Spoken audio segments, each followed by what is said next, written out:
Welcome back to Don't Drink the Paint Water podcast. I'm Grace Lauer, your host, and today we're starting a new series. This is part 1 of a series for how to beat out your local competition.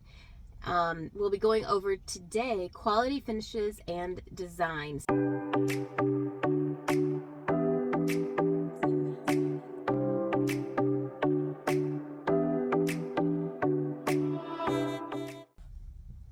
Hello everyone, like I said in the intro, my name is Grace Lauer and you've caught me. I am multitasking today, waiting for my teenage child who is in an appointment, and it just kind of came up and I needed to get this out, so I'm in the car today.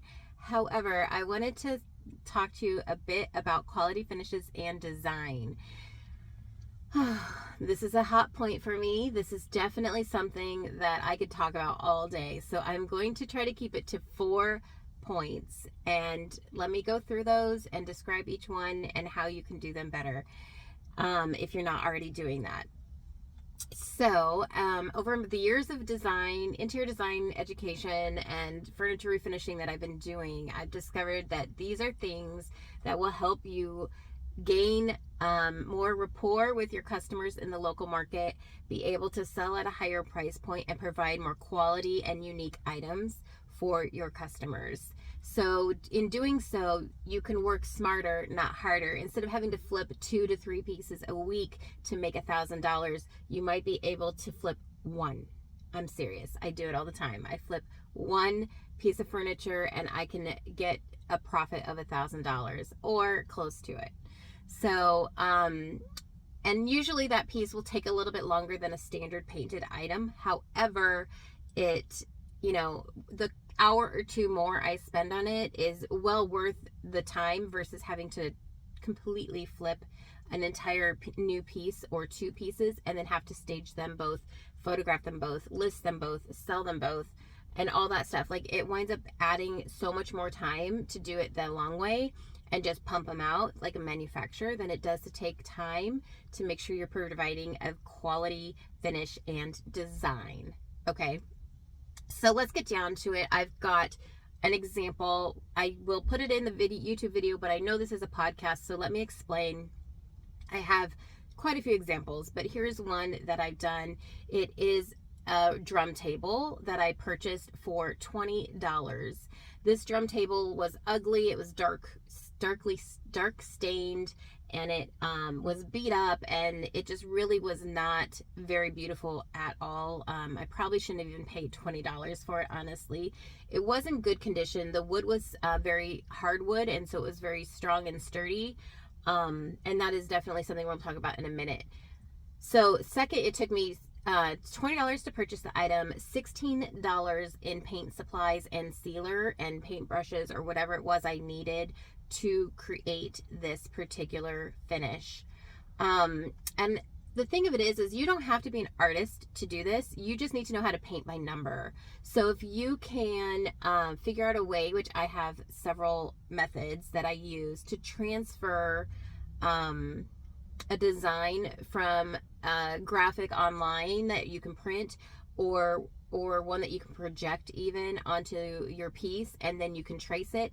If you have a method to do that, you can basically paint by number with this, as long as your design is very simple and there's not a lot of blending until you get familiar with how the paint works, and then you can practice blending and things like that, and you can get more complex with your finishes and your style. Okay, so we've got $20 on the end table, $16 on supplies, and then the time I invested in this piece was 10 hours, which is an extreme amount of time for one end table. I will admit that. So I was a little nervous, let me tell you, when I went to go resell it. So 10 hours invested, but I did not transfer this particular design. I actually hand drew it on the piece and did all the measurements and all that stuff. I didn't stencil it. I didn't do any of that. So it definitely took more time to do that than it would if I was just tracing the design from the internet of some way, or from a printout of some design that I wanted to put on. Even using transfers will help you boost this artistic imagery. So if you can find transfers that work well with your piece and complement it, transfers can definitely be done wrong. So make sure you do some research on how to design those properly, but they can turn out amazing when done correctly. And that artistry on your piece can set you apart from the rest. People want pieces that are unique, and you can charge a lot for those because they're definitely one of a kind. After the 10 hours of work and $16 in supplies and end table that cost $20 to begin with, I resold this piece for $560. Granted, this definitely was not one of my $1,000 pieces, but I wanted to share with you, I made $52 an hour in profit.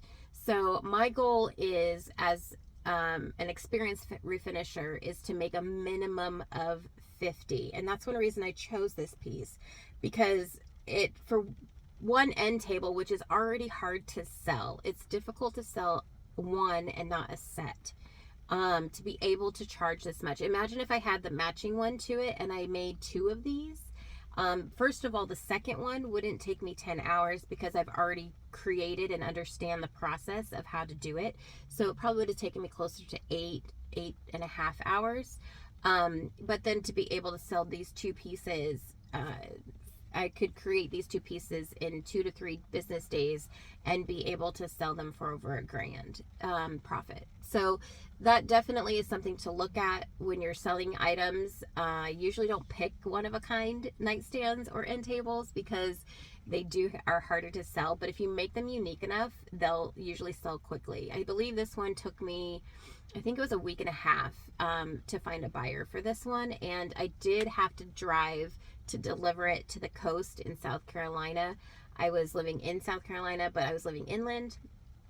It's a 2 to 2.5 hour drive to drop it off and back, and I charged for shipping and delivery. So I made more money than the $52 an hour, but it definitely took me an additional 4 to 5 hours round trip to drive that. My husband and I made a day out of it. We went to the beach, ate some great, amazing seafood, and came back and had a wonderful time. So just keep that in mind as you offer delivery. It's a way to be able to make a little bit extra money. It takes a problem out of the equation for the buyer.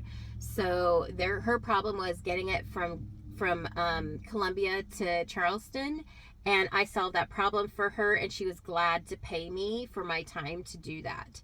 So anything you can do to make it easier for the customer to purchase is going to be also a major thing that you want to look at.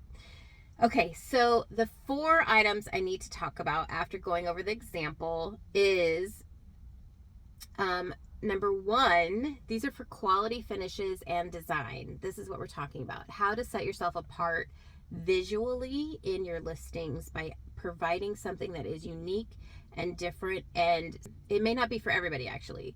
So it might just be for one specific buyer or a specific type of buyer, but the riches are in the niches. So the more you can narrow that down, the better. You're not Walmart. You're not trying to solve everybody's problem. You're trying to find the customer that's going to pay you what you're worth. Okay. So number 1 is good bones. Like I talked about before with the drum table, this one was a solid hardwood. It was super heavy for one little nightstand. It was so heavy.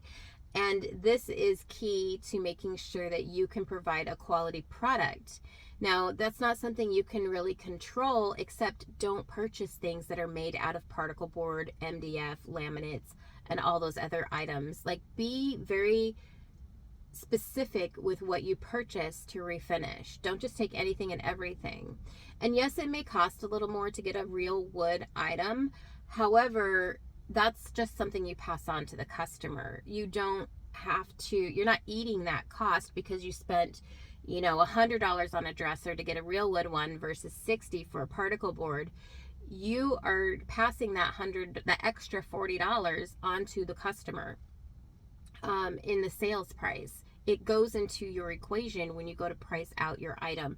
So it's not, you got to stop thinking about trying to find the cheapest item and flipping it. You need to start thinking about trying to find the quality, the one item that has the best bones for you to create with. Okay. So number 2 is proper prep work. And I know so many products out there, paint products, say you don't have to prep anything. But remember that there are always things like tannins and stains that will bleed through.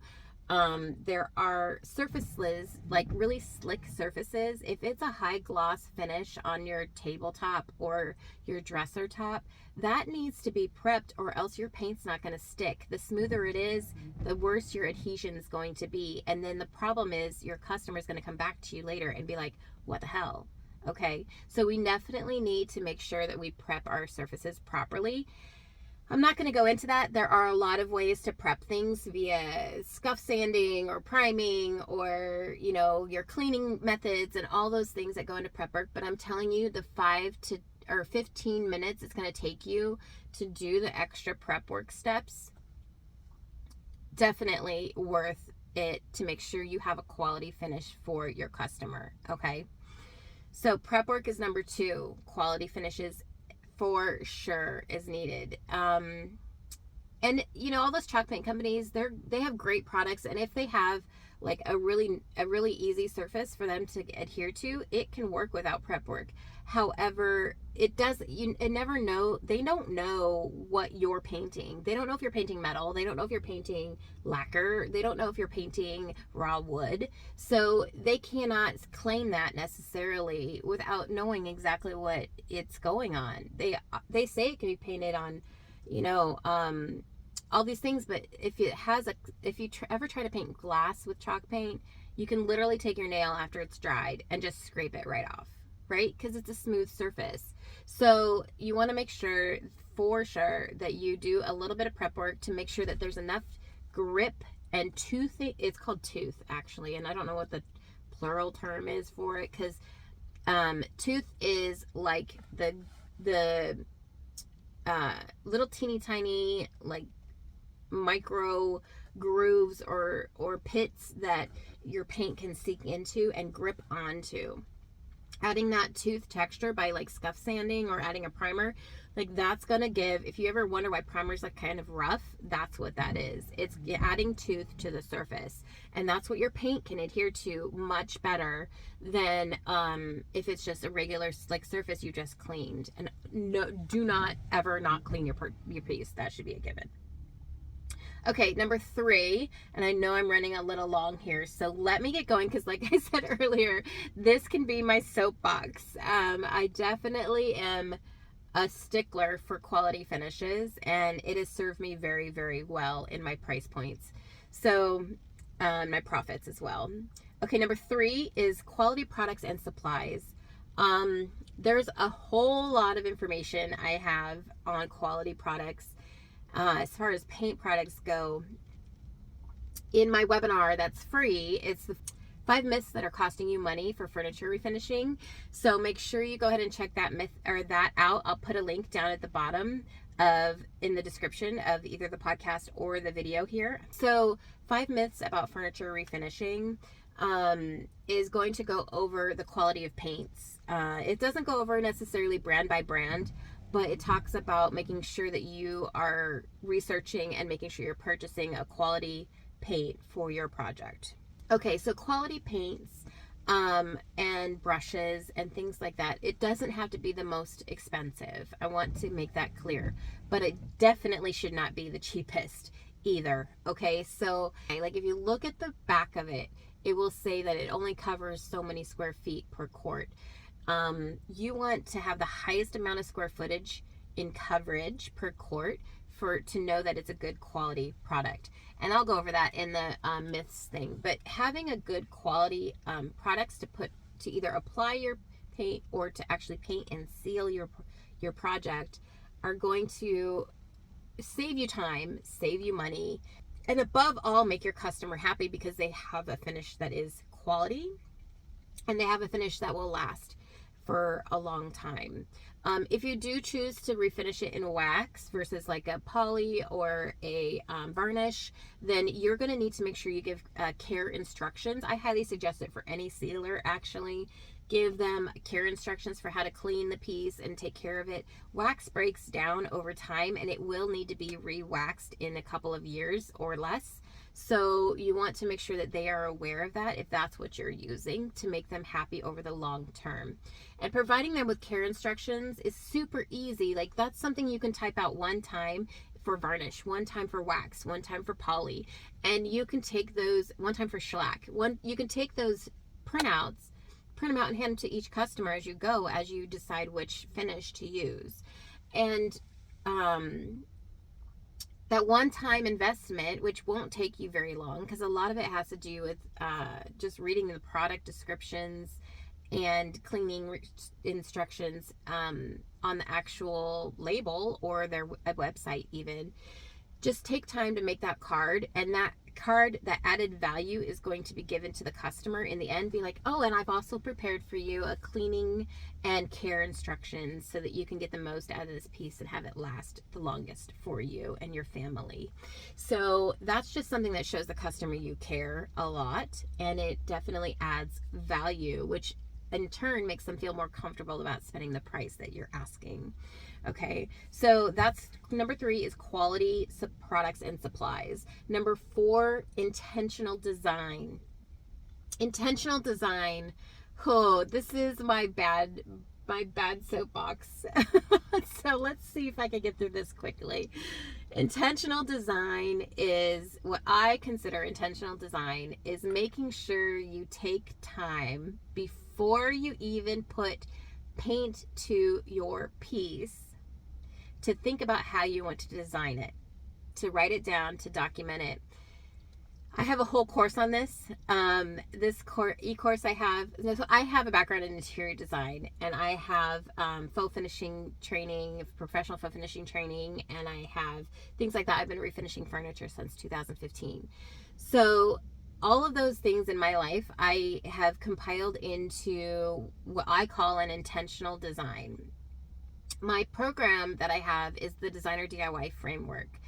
That e-course is available for you, and it teaches you step by step all the things that I do for intentional design, and it will also give you a breakdown of interior design too, so that you can actually take a photo from like Pinterest or your customer's actual living room or something like that, and dissect the design style that is in that room and be able to create a piece that is so cohesive with it that your customer will be they will be raving about your piece and how well it goes in their home. So this all is part of the Designer DIY Framework course.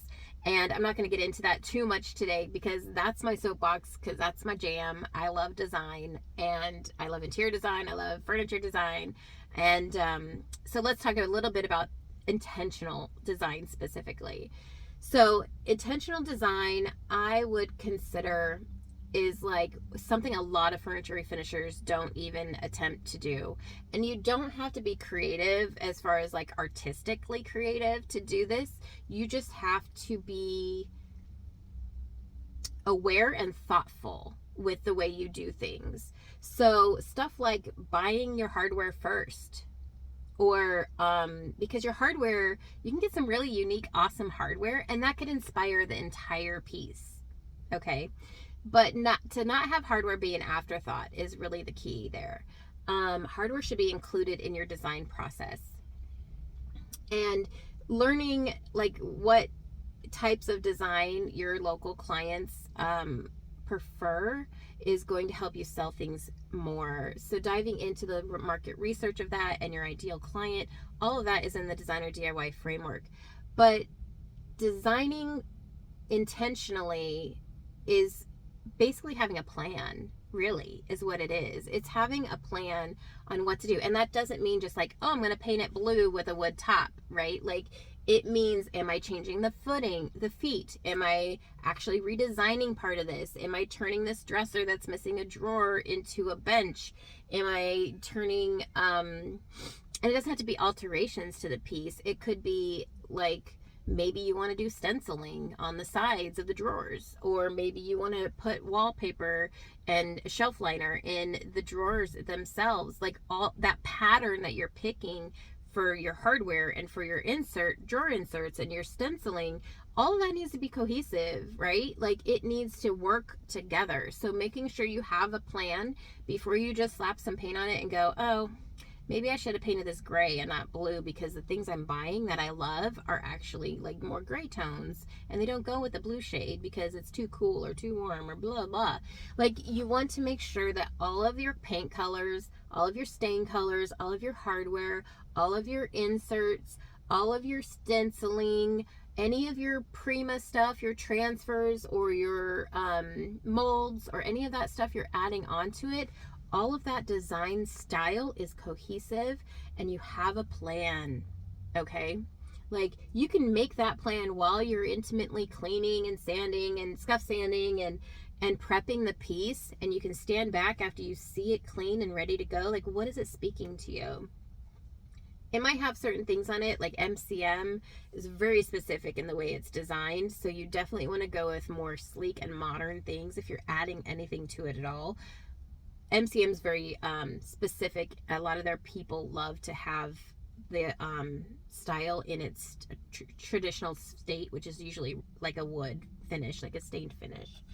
But there are very successful people who do paint MCM pieces, but they do it with intentional design, and they embrace the MCM, the mid-century modern like style when they decide how to paint it. So that way it is cohesive and it is unique to the piece, and it is still within the mid-century modern look. Like it doesn't take away from the design of the actual piece. Okay, so it's definitely something that you need to do.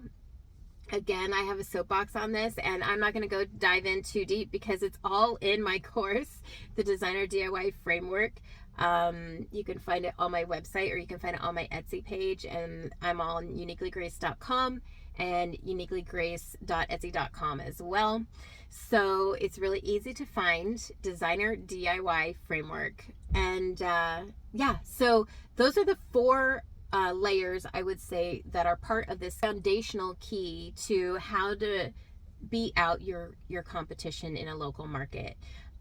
Quality finishes and design. So I am definitely going to be doing several more of these. I think I've got 5 or 6 keys that I would use on this particular topic. So I definitely want to touch on all of those, and I don't feel like fitting them all into one podcast is going to work. Obviously, I'm sitting here running way long on this particular podcast, and I'm only on the first key to beating out your competition in a local market. All right, so this is it. This is Grace Lauer. I'm signing off, because if I don't now, I'm gonna keep going because I love this topic. So if you have any questions, please put them in the comments on the YouTube channel. Like this video for more so you can follow me, subscribe, and make sure that you interact with me, because the more I have interaction on all these videos that you're enjoying, the more I will be able to know what content you guys want me to create. Because let's face it, we all have lives, and it's difficult to take time to create content, and we want to make sure that I'm doing it for you so you get the most out of it. Okay, so I'm going to sign off now. Thank you so much for listening to the podcast. Don't Drink the Paint Water by Grace Lauer and Uniquely Grace Designs. And make sure you check out my webinar we talked about. All the links will be below. Actually, I'm just going to give you the links below. All right, we'll talk to you guys later, and make sure you check out these other videos here on the side. Have a great day.